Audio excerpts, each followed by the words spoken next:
Je me tourne vers mon deuxième invité, Pierre Cassan. Alors, premier sujet, nous allons parler des assises sur la liberté d'expression qui ont eu lieu le 15 mars dernier.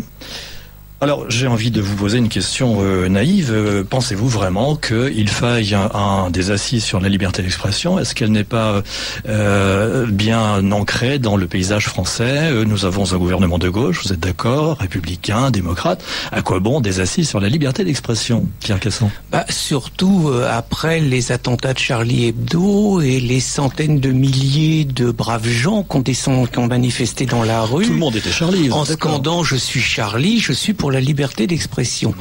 Il se trouve que nous déjà avant on n'en était pas tellement convaincus, parce que si on a été amené à organiser ces assises, c'est quand même dans un contexte très particulier. C'est que nous avions déjà décidé d'organiser des rassemblements place de la Bourse avant les attentats de Charlie Hebdo, parce que nous constations avant les attentats de Charlie Hebdo une multiplication d'agressions issues de disciples de la religion d'amour, de tolérance et de paix, la fameuse RATP, qui se traduisait quand même avec évidemment des déséquilibrés qui n'avaient rien à voir avec l'islam, mais qui se traduisait quand même de plus en plus fréquemment par des voitures qui écrasaient des paisibles piétons avec des chauffeurs qui criaient à la Akbar, par des déséquilibres. Oui, mais c'était pour se donner du courage. Souvenez-vous ce qu'a dit le procureur, je crois, de Dijon. C'est ce qu'a dit le procureur de Dijon, qui est toujours en poste d'ailleurs.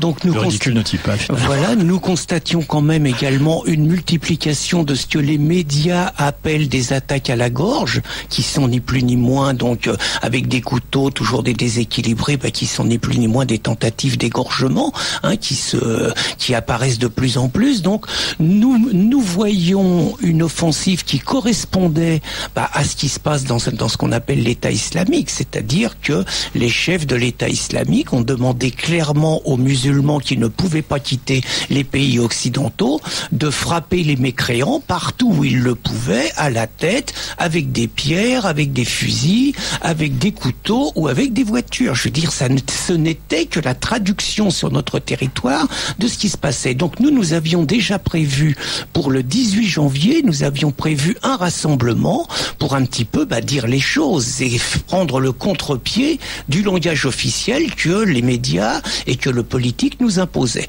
C'est à ce moment-là que le 7 janvier, il y a eu les événements de Charlie Hebdo, et nous avons donc décidé, dès le 8 janvier au soir, de faire un rassemblement place de la Bourse. D'abord parce que c'était pas rien quand même que des dessinateurs se fassent tuer et tout, donc c'était rendre un hommage aux victimes, mais à toutes les victimes de la barbarie islamiste.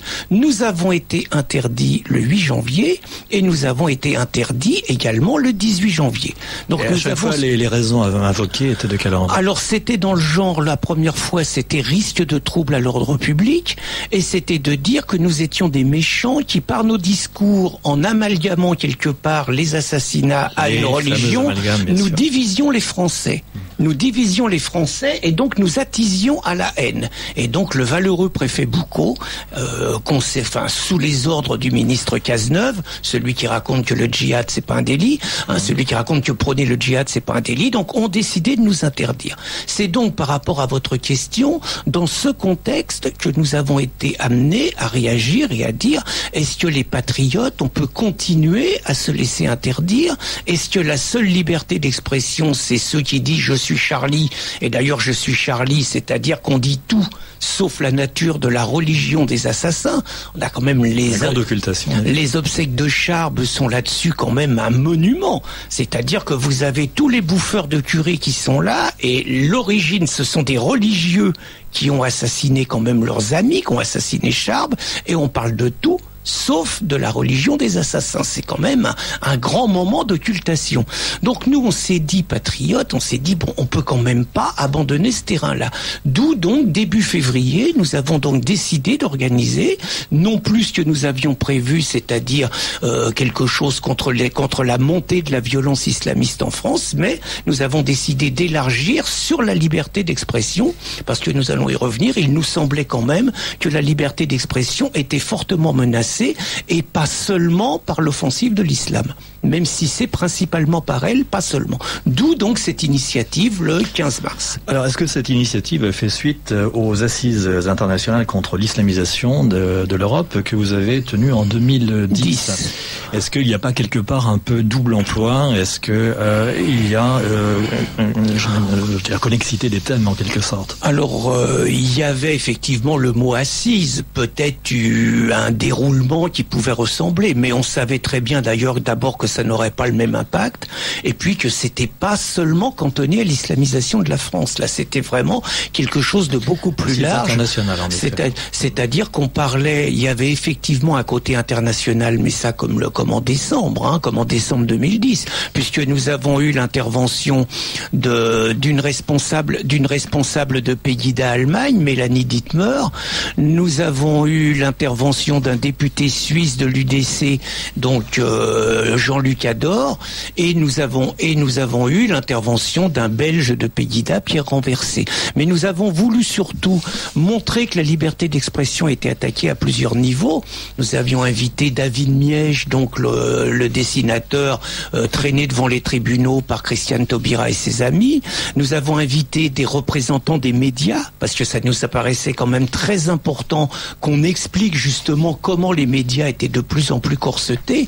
Nous avons invité des intellectuels, des écrivains, pour avoir une palette vraiment la plus large possible d'aujourd'hui qui est, disons, les terrains sur lesquels la liberté d'expression, en dehors des intimidations islamistes, était de plus en plus menacée. J'oublie naturellement l'avocat Frédéric Pichon, par ailleurs avocat militant connu sur Radio Courtoisie, qui lui nous a fait un topo de l'évolution inquiétante de la justice et surtout des prochaines mesures qui pouvaient être prises contre la liberté d'expression au nom de la prétendue lutte contre le terrorisme.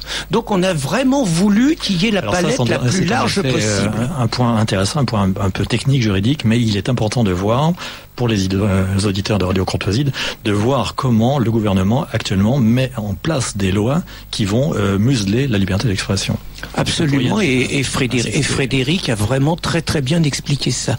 Donc pour répondre, c'était beaucoup plus large que la simple défense, que la simple dénonciation de l'islamisation. Et pour répondre à votre question initiale, naturellement, la liberté d'expression devient aujourd'hui un enjeu de la bataille contre le politiquement correct, contre l'islamisation de la France et contre la dictature rampante que ce régime cherche de plus en plus à nous imposer et à imposer à tous ceux qui osent penser mal.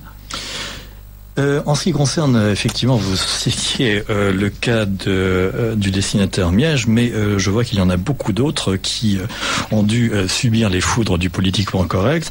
Michel Houellebecq, bien sûr, Éric Zemmour, bien sûr, Yvan Ruffel, pardon, Renaud Camus, qui s'était exprimé aux précédentes assises internationales et qui vient d'être inquiété justement par son intervention. Est-ce que vous pourriez nous raconter cet aspect de la répression de la liberté d'expression ? Déjà, sur les assises... Qu'avait-il dit de si épouvantable ? Les assises internationales de décembre, vous avez deux personnes qui sont poursuivies par le MRAP, c'est Renaud Camus et c'est un professeur de philosophie qui s'appelle Jacques Filarcheim. Renaud Camus a simplement évoqué le grand remplacement et le fait que beaucoup de nouveaux venus ne se comportent pas en respectant les règles. À partir de là, naturellement, il a été accusé sur le sceau du célèbre article 24.8 qui vous raconte condamnation à 1 an de prison pour incitation à la haine, à la violence ou à la discrimination contre une personne ou un groupe de personnes en raison de blablabla, dont l'appartenance religieuse. Donc à partir de là, c'est clair que on se rend compte qu'on ne peut plus rien dire. Donc Renaud Camus avait dit ça, Jacques Filarcheim avait simplement lui dénoncé ceux qu'il appelait les profiteurs du politiquement correct et du discours compassionnel, c'est-à-dire qu'il attaquait les associations antiracistes, il attaquait la victimisation, il attaquait le compassionnel. La seule association qui les a poursuivis, c'est le MRAP. Et le MRAP a déposé plainte 1 an après les assises, c'est-à-dire 1 an après les assises. Et ils ont été condamnés réellement dans des conditions invraisemblables devant la 17e chambre. Alors, si très franchement, eux sont condamnés, plus personne, à moins de dire que l'immigration est une chance pour la France, que l'Union européenne est incontournable et que l'islam est une religion d'amour et de paix, les gens qui ne disent pas ça ne peuvent plus s'exprimer. Si franchement eux ont été condamnés, plus personne ne peut s'exprimer. Alors, vous venez de dire que le MRAP avait attendu 1 an avant de réagir, mais il est parfois beaucoup plus réactif. Vous m'avez raconté tout à l'heure une anecdote, qui est plus qu'une anecdote. Est-ce que vous pourriez la raconter aux auditeurs de Radio Courtoisie ? Alors c'est une anecdote de 1er avril, mais hélas, mais hélas, ce n'est pas un poisson d'avril. Nous avons, j'ai reçu donc sur Riposte Laïque, nous avons reçu à 18h le 1er avril un texte du commissariat de Saint-Nazaire nous expliquant qu'un monsieur très méchant qui s'appelle donc monsieur Bescon-Garret, qui avait écrit un texte contre lequel le MRAP avait déposé plainte. En fait, le contexte, c'est qu'il va y avoir à Saint-Nazaire, la semaine prochaine, la venue de l'ineffable Raphaël Liogier, celui qui explique que l'islamisation de la France est un fantasme et un mythe. Et donc il va se déplacer à Saint-Nazaire, et Philippe Bescon-Garec, donc sur le site Résistance Républicaine, même pas sur Riposte Laïque, pour une fois ça sera pas nous, donc sur le site de Résistance Républicaine, Philippe Bescon-Garec expliquait en 30 exemples en quoi l'islamisation de la France n'est pas un mythe. Il expliquait le voile, c'est pas un mythe. Il expliquait le halal, c'est pas un mythe. La multiplication des constructions de mosquées qui s'appellent majoritairement El Fat, la conquête, c'est pas un mythe. Et il donnait une trentaine d'exemples comme ça. Le MRAP, du haut de sa grandeur, a estimé que c'était naturellement une incitation à la haine contre les paisibles disciples de l'islam. Et attendez, ce qui est extraordinaire, le MRAP a déposé plainte le 30 avril. Le 30 mars. L'article a été écrit le 30 mars. Il a déposé plainte. Le 1er avril, le commissariat de Saint-Nazaire voulait que nous donnions les coordonnées de l'auteur de l'article. En 48 heures, entre le moment où l'article est passé, en 48 heures, la plainte est instruite. Je ne sais pas si c'est un hasard, mais Christiane Taubira sera à Saint-Nazaire la semaine prochaine. Moi, je dis pas que c'est elle, hein. Ah, écoutez, mais non, on peut pas dire. Non, en tout cas, si vous dites, surtout pas d'amalgame. Mais en tout cas, s'il y a un exemple sur la liberté d'expression, et vous me parliez du 1er avril, c'était vraiment pour nous le jour, puisque nous avions appris le matin que Anne Hidalgo, maire de Paris, avait également déposé plainte contre un dessinateur de Riposte Laïque, Risset, suite à un dessin que Riposte Laïque avait publié en juillet 2014. Faut rappeler le contexte, c'est que Anne Hidalgo, qui se dit laïque, commémore le Ramadan à la mairie de Paris. On laisse entendre, si Christine Boutin, par exemple, était maire et qu'elle commémore le carême dans une mairie, ce qui se passerait. Le fait qu'Anne Hidalgo ne fasse que reprendre les traditions, par ailleurs, de Delanoë. Donc, nous avions organisé une manifestation devant la mairie et nous avions, avec le talent de notre dessinateur Risset, représenté Anne Hidalgo en train de lécher les babouches musulmanes. Écoutez, scandale. Ce que nous avons déjà fait pour Juppé, ce que nous avons déjà fait pour un ensemble de personnes que nous considérons comme des lèche-babouches et des islamo-collabos. Il se trouve que Anne Hidalgo, qui, faut-il le rappeler, a fait citoyen d'honneur de la ville de Paris, Charlie Hebdo, qui se montrait à toutes les caméras dans le genre « je suis Charlie » avec les trucs, la liberté d'expression c'est extraordinaire et on se battra pour. C'est cette même Anne Hidalgo, donc, qui, nous l'avons appris le 1er avril, a déposé plainte en juillet dernier contre un dessin, donc contre des artistes de notre site. Donc on a eu un 1er avril animé. Bien, je vois qu'en effet, vous ne passez pas des 1er avril de manière sereine. D'où l'intérêt de ces assises. Oui, d'où l'intérêt en effet de ces assises. Bien, écoutez, Pierre Cassan, je vais être un petit peu provocateur, mais gentiment, naturellement. Vous savez que parmi les auditeurs de Radio Courtoisie, il y a 2 groupes. Les auditeurs se partagent en 2 groupes. Il y a les malpensants et les très malpensants. Je vais me faire le porte-parole des deuxièmes, si vous voulez. Vous dénoncez les lois liberticides et je pense que vous êtes entendu par beaucoup d'auditeurs, mais certains vont vous dire, parmi les lois liberticides, il y a un prototype, il y a une matrice qui est la loi Guesso. Alors qu'est-ce que vous en faites ? La loi Guesso, faut la dissoudre immédiatement. C'est vraiment la pire des lois. Et d'ailleurs, il n'y a pas que les malpensants de Radio Courtoisie qui le pensent. Le très bien pensant Henri Badinter pense la même chose. Robert Badinter, il l'a jugé anticonstitutionnel. Absolument. Donc, c'est une loi que j'espère un gouvernement patriote, s'il arrivait au pouvoir. J'ose espérer que ça serait la première mesure qu'il prendrait, même si j'ai entendu une personnalité éminente du Front National expliquer que c'était peut-être pas la priorité et qu'il y en avait d'autres. Mais j'ose espérer que ça serait quand même une priorité symbolique, peut-être. En tout cas, ça serait très symbolique. Oui, je dis pas qu'il y a que ça, mais il y a ça quand même. Il y a ça. Alors, création d'un délit d'islamophobie. Est-ce que c'est quelque chose qui vous pend au nez, d'après vous? Ah, c'est clair que ça démange ce régime, mais c'est la pression de l'OCI, l'organisation de la conférence islamique qui regroupe donc 57 pays, qui a une conception de la liberté d'expression assez exceptionnelle avec l'article 22 donc de la conférence du Caire de 1990. L'article 22 nous explique que bien évidemment tout homme a droit à la liberté d'expression. Pour l'instant, tout va bien, mais quand on vous dit ça, il y a toujours un mais. Et alors, donc, le mais. Le mais, c'est à condition que ça soit compatible avec la charia. Faut quand même pas exagérer. Donc, c'est clair que les associations dites antiracistes militent ouvertement pour un délit d'islamophobie. L'extrême gauche pro-palestinienne, NPA et tout, relaie totalement cette offensive. Ce qui signifie quelque part qu'au service de l'islam et du seul islam, on est prêt à réintroduire en France un délit de blasphème. Et d'ailleurs, dans l'interprétation des lois actuelles, moi je me souviens, puisque hélas, il nous arrive d'aller à la 17e chambre et pas simplement comme spectateur. Hélas, ça nous arrive. Votre tour, ça c'est vrai.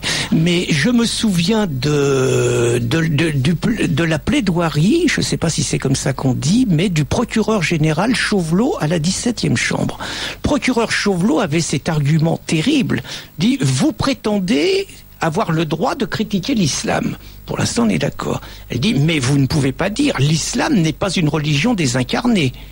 Donc, derrière l'islam, vous critiquez des musulmans. Donc, vous critiquez des êtres humains. Donc si vous critiquez l'islam, si vous critiquez des musulmans, si vous critiquez des êtres humains, vous incitez quelque part à la haine contre des êtres humains puisque vous critiquez leur religion. Et à partir de là, vous avez tout un espèce de donc A, B, C, D, E, et ça se terminait par les nazis ont fait pareil avec les juifs. Je vous promets un procureur de la République qui nous a balancé ça. Donc on n'a plus le droit d'être par exemple anticommuniste, parce que quand on critique le communisme, on critique les communistes, donc des êtres humains, et on tombe exactement dans le même cas de figure. Oui, mais qu'est-ce qu'on peut critiquer encore dans ces conditions? Moi j'ai l'impression que cette loi ne s'applique qu'à l'islam. Puisque quand vous regardez quand même la réalité, moi je trouve que c'est très bien qu'on puisse critiquer le communisme, qu'on puisse critiquer le capitalisme, qu'on puisse critiquer d'autres religions. Moi je dis toujours dans mes conférences, on a le droit d'être islamophobe, on a le droit d'être catholicophobe, on a le droit finalement pour toutes les phobies possibles. On a le droit, en tout cas on a le droit. Avant on disait pas communistophobe, avant on disait anticommuniste. Je veux dire, on dit pas capitalistophobe, on dit anticapitaliste. Comme le parti du même nom.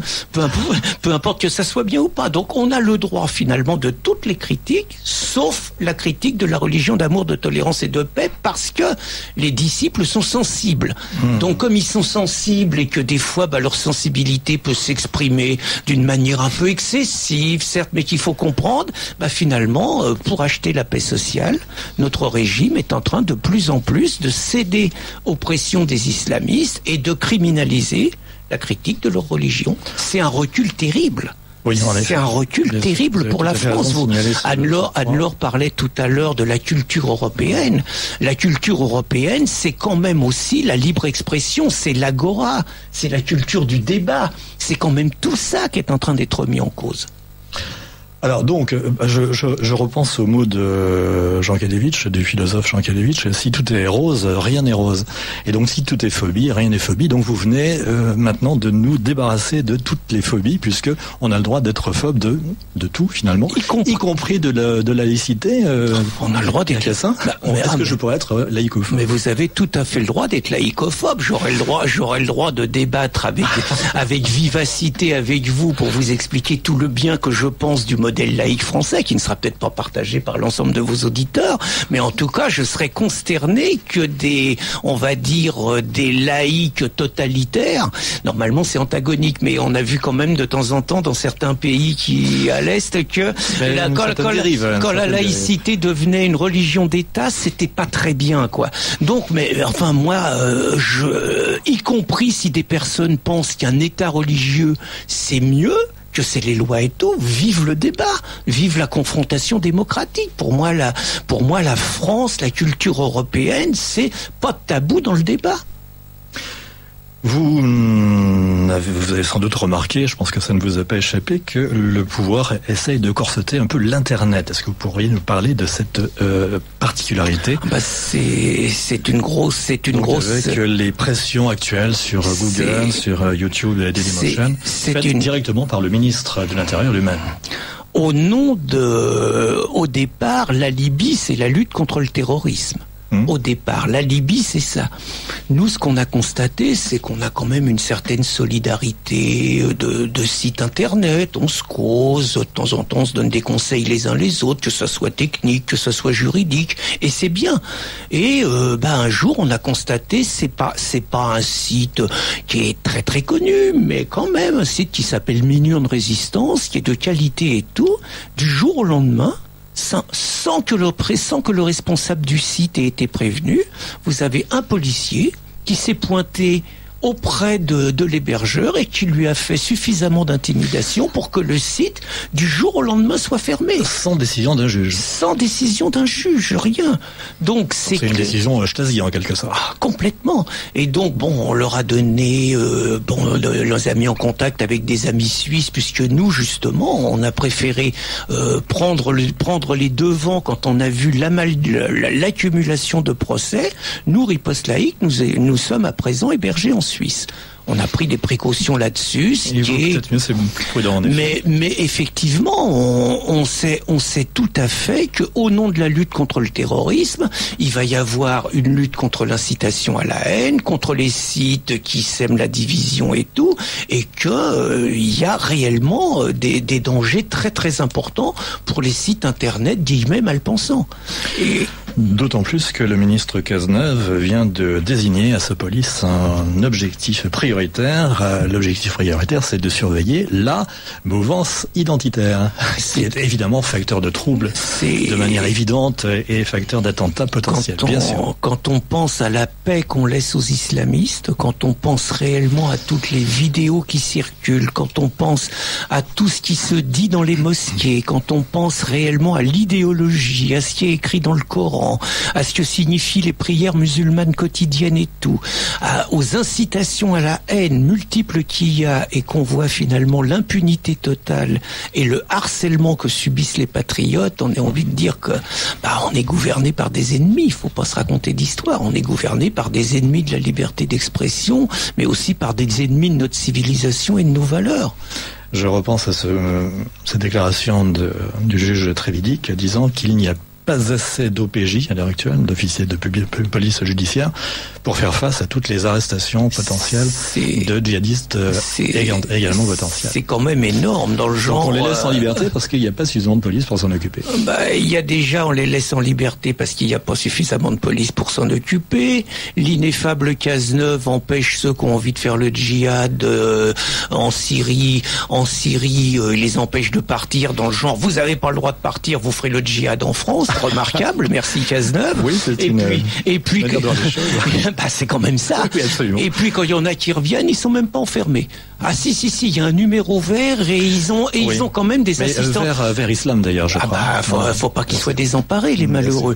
Et puis il y a quand même des assistantes sociales, parce qu'il y a quand même un travail. S'ils ont voulu faire le djihad, c'est quand même que ils ont mal compris certaines choses. La France n'a peut-être pas fait suffisamment pour eux. Donc il faut les aider, les pauvres. Voilà là. Et on continue naturellement l'immigration quotidienne avec forcément une immigration massivement tournée vers les pays africains et d'Afrique du Nord entre autres. Donc quelque part sur les milliers de nouveaux musulmans qui arrivent en France. Vous avez un pourcentage éventuellement de djihadistes potentiels qui arrivent par l'immigration, soit légale, soit alors un djihadiste clandestine. C'est difficile d'avoir un chiffre. On peut considérer, 1%, combien y a-t-il de djihadistes potentiels parmi les musulmans qui arrivent en France? C'est impossible de dire, puisque vous avez par exemple les auteurs des attentats du métro de Londres étaient pas du tout des djihadistes potentiels. C'était des paisibles étudiants qui avaient jamais fait parler d'eux, qui étaient nés en Grande-Bretagne, qui faisaient des hautes études. Donc la Libye du milieu social et tout, c'est du pipeau, comme les organisateurs des attentats des 2 tours. C'était pas des gens déclassés socialement. Donc c'est impossible de citer.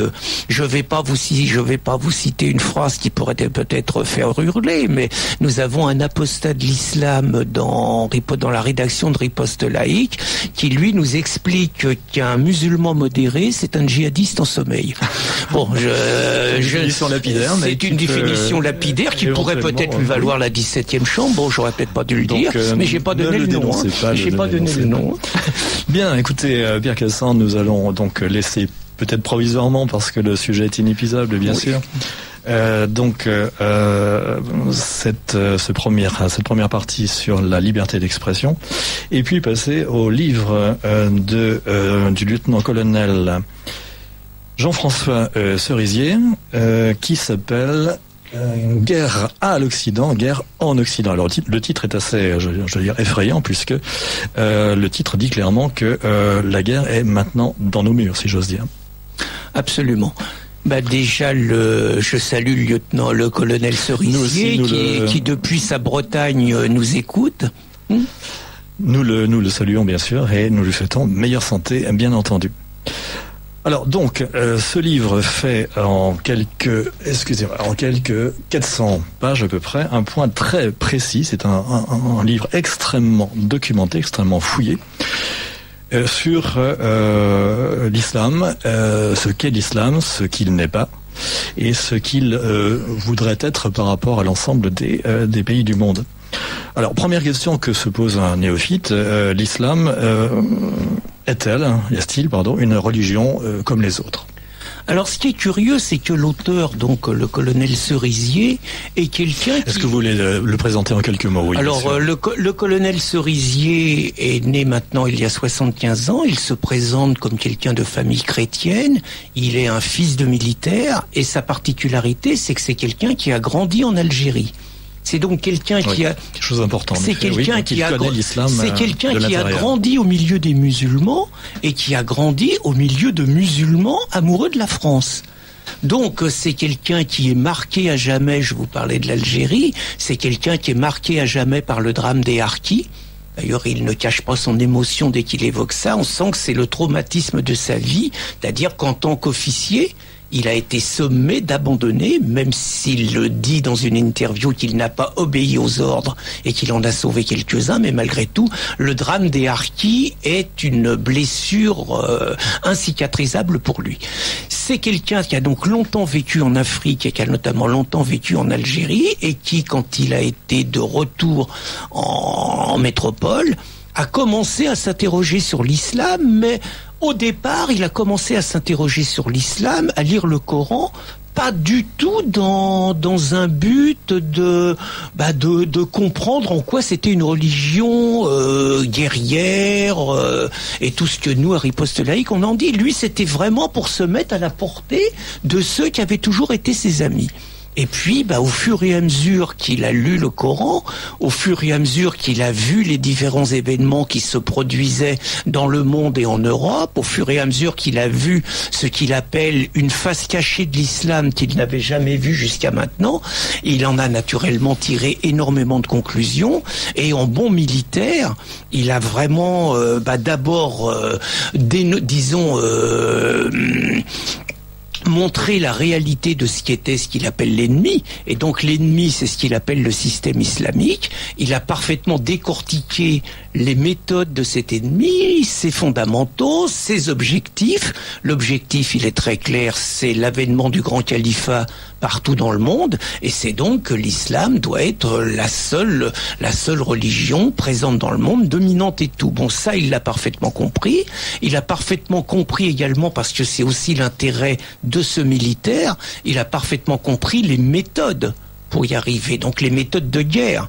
Ce qu'il appelle la guerre totale, ce qu'il appelle la guerre révolutionnaire, ce qu'il appelle la guerre asymétrique, ce qu'il appelle les méthodes de subversion, ce qu'il appelle les agents de l'islam en France, le rôle des médias, la guerre de la propagande, la guerre de l'opinion. Je crois qu'il là-dessus, parce que on aurait pu se dire, par exemple, riposte laïque, on a peut-être déjà dit beaucoup de choses sur l'islam. On a publié René Marchand, qui sur Reconquista ou Mort de l'Europe, a fait quand même à peu près le tour des origines, les enjeux. Et qui est intervenu aux 2 assises d'ailleurs, un très grand intellectuel français dont on peut regretter l'absence des médias traditionnels. C'est clair. Quand on fait venir, quand les médias font venir des gens sur l'islam, des imposteurs, c'est en général des imposteurs ou des Chebel, Benchir, ou l'ineffable Liogier, ou les Dounia Bouzard, et on leur oppose en général Caroline Forest, c'est-à-dire pas rien. Bon, enfin, excusez-moi,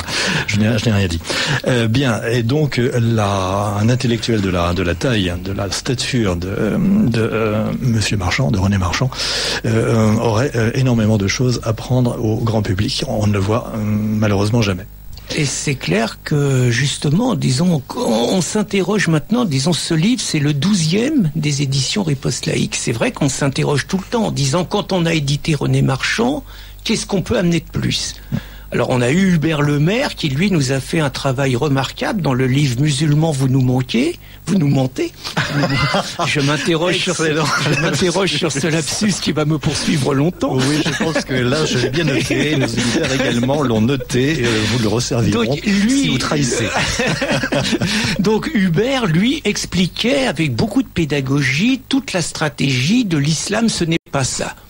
Toute la stratégie de ne confondez pas islam et islamiste, et nous les musulmans, nous sommes les principales victimes des attentats des islamistes. En gros, là-dessus, Hubert, son livre était très bien, donc on pouvait penser qu'est-ce que pouvait nous amener un nouveau livre, et le livre donc du lieutenant-colonel Cerisier. C'est justement ça. C'est la vision par un militaire qui connaît parfaitement les stratégies de la guerre, la vision de la guerre islamiste contre l'Occident, avec les mots qu'il met dessus, vraiment le décortiquage des moyens de l'ennemi. Dans la mesure où il s'agit d'une guerre non conventionnelle, le colonel insiste bien là-dessus, il ne s'agit pas d'une guerre classique avec les moyens classiques que nous connaissons, mais une guerre totalement nouvelle qu'il qualifie de non conventionnelle. Et il l'appelle la guerre du XXIe siècle. La guerre du XXIe siècle, en effet, c'est son chapitre 3, très, très important. Ce qui est intéressant, c'est quand il parle de la guerre asymétrique, il considère que les islamistes n'ont pas le rapport de force, mais que justement, n'ayant pas le rapport de force, ils utilisent la force du faible contre le fort. Et ça, c'est vraiment un passage très intéressant, sans parler du rôle de ceux qu'il appelle les islamo-collabos. On lui a pas demandé de droit d'auteur, mais ceux qu'il appelle les islamo-collabos, qui renforcent et véhiculent quelque part le message de ceux qui ont comme objectif, qu'ils ne cachent plus d'ailleurs, de nous conquérir et de nous dominer. Alors, l'islam religion, vous l'avez dit à plusieurs reprises, mais c'est beaucoup plus qu'une religion. Et donc, si on ne comprend pas le fait que l'islam dépasse singulièrement le cadre d'une religion traditionnelle, si on fait le parallèle finalement entre christianisme et islam, on se leurre totalement sur la nature même, la nature profonde de l'islam. Vous parliez, Henri, de René Marchand. Attention, parce que René Marchand, maintenant, dans toutes ses interventions, dit « Quiconque qualifie l'islam de religion est un collabo de l'islamisation de la France et de l'Europe. C'est le deuxième symptôme. Donc attention. Pierre Cassin, d'accord. Vous avez dit à plusieurs reprises l'islam religion, dont j'ai bien noté. Donc en quoi ce n'est pas une religion? Enfin, pas uniquement une religion. C'est un projet totalitaire, conquérant et guerrier qui se cache derrière un aspect religieux pour imposer une vision de la société totalement hégémonique et totalement tournée vers la soumission totale à un texte politique, nous on appelle ça une idéologie politico-religieuse, à un texte et à l'obligation d'imiter la vie du prophète. Le beau modèle. Hein. Voilà, le beau modèle. Rappelons quand même que le beau modèle, à 53 ans, a épousé une jeune fille de 6 ans. Et rappelons quand même que ça en fait partie. 9 ans, je crois. Il a commencé à la reluquer, elle avait 6 ans, il l'a épousée à 9 ans. Non, il l'a épousée à 6 ans et il a accompli l'acte du mariage à 9 ans. Ah, d'accord. Donc une certaine dose de patience, finalement. Hein. C'est vrai, mais quand on demande à 1,5 milliard d'imiter ce beau modèle et qu'on voit en France, par exemple, des mariages arrangés, on est quand même obligé de se dire que le beau modèle, il fait quand même du dégât. Anne-Laure Blanc parlait tout à l'heure des dégâts commis, du pillage commis par les islamistes en Syrie. Eh bien, c'est encore une fois l'imitation de Mahomet qui, en arrivant à Médine, a détruit les idoles. Et donc effectivement, les islamistes qui ont détruit des objets datant de 2500 et 500 ans et plus ont agi en conformité avec Mahomet. Ceux qui sont rarement des Suédois, mais qui démolissent, qui vandalisent des cimetières, qui vandalisent des églises, qui détruisent des édifices de notre civilisation, ne font que se comporter comme des soldats de Mahomet. En France, aujourd'hui, en 2015. Quand vous regardez les statistiques, même si Cazeneuve a tendance à être un petit peu plus ému quand il y a une crotte de chien devant une mosquée, quand on constate quand même la réalité, c'est que ce sont quand même les édifices majoritairement chrétiens issus de notre histoire qui sont aujourd'hui vandalisés et qui sont vandalisés quand même par très souvent des personnes qui sont pas forcément de notre culture à l'origine. Bien, en dernière analyse, est-ce que vous pourriez nous donner un petit peu la teneur de la nébuleuse islamiste et islamique, en particulier donc cette organisation qui semble centrale, l'OCI, organisation de coopération islamique que vous avez déjà citée tout à l'heure, mais quel est son poids exact dans la société française et dans les sociétés européennes? Alors, l'OCI a un poids énorme, donc c'est en dehors de l'ONU, vous n'avez aucune structure internationale qui regroupe 57 pays. L'OCI fait une pression énorme dans toutes les structures internationales pour imposer justement le délit de blasphème et interdire la critique. Et d'ailleurs, en 2008, le colonel l'évoque dans la page 259. En 2008, son secrétaire, qui est turc, qui s'appelle Egmeledin İşanoğlu, expliquait donc que nous avons envoyé, il parle de l'OCI, un message clair à l'Occident en ce qui concerne les lignes rouges à ne pas franchir relativement à la liberté d'expression sur l'islam et le terrorisme. C'est plus qu'une mise au point, c'est une menace. C'est une menace ouverte, une menace devant laquelle il suffit de regarder l'attitude de nos dirigeants. C'est-à-dire, une fois qu'on a expliqué que je suis Charlie, qu'on a pleurniché, qu'on a dit qu'on allait se battre pour la liberté d'expression, une fois qu'on a dit ça, vous assistez depuis les attentats de Charlie Hebdo à un ensemble de reculs, des spectacles annulés, des capitulations totales devant la pression des islamistes. Bien, Pierre Cassin, je vous remercie pour cette analyse, cette double analyse. D'abord, vous êtes intervenu pour les auditeurs de Radio Courtoisie sur le sujet des assises de la liberté d'expression, et ensuite sur l'analyse du livre du colonel Jean-François Cerisier, Guerre à l'Occident, guerre en Occident.